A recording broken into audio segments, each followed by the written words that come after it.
अस्सलाम वालेकुम, मैं सोनिया हफीज पेन अकेडमी से।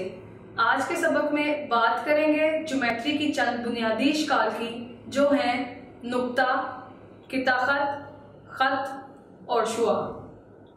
नुक्ता नुक्ता ज्योमेट्री की सबसे सादा शक्ल है। नुक्ता किसी मुकाम के एक पहलू को जाहिर करता है जिसकी कोई लंबाई, चौड़ाई या गहराई नहीं होती। नुक्ता किसी इलाके या मुकाम को बयान करने में मदद देता है, जैसा कि खत का इख्तिताम, दायरे का दरमियान और मुसल्लस का कोना वगैरह। नुक्ते को हम इस शक्ल से जाहिर करते हैं। अगर हम एक जगह पर बहुत सारे नुक्ते लगाएं तो इनको पहचानना मुश्किल हो जाएगा, लिहाजा इनको मुख्तलिफ नाम दिए जाते हैं। नुक्ते को अंग्रेजी के बड़े हरूफ या उर्दू के हरूफ से जाहिर किया जाता है, जैसा कि नुक्ता ए, बी, सी या अलिफ, बे, जीम वगैरह। आइए बात करते हैं नुक्ता ए और नुक्ता बी की।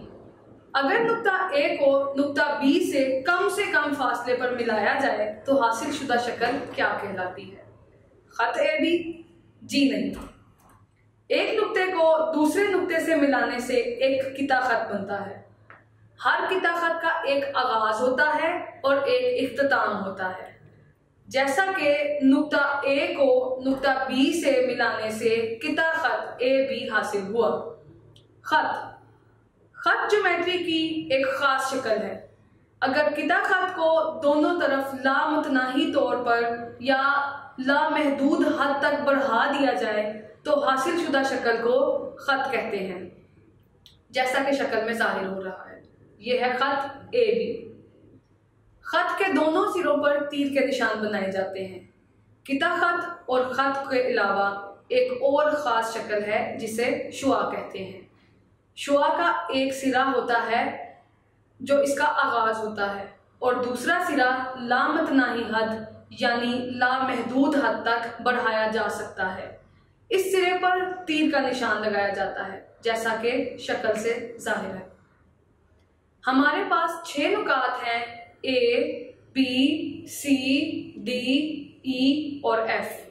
नुकात ए बी एक किताखत है, नुकात सी डी एक खत है और नुकात ई एफ एक शुआ है। ज्योमेट्री में इन तीनों इकसाम के खतूत को आसान इलामात से जाहिर किया जाता है, जैसा कि किताखत ए बी, खत सी डी और शुआ ई एफ।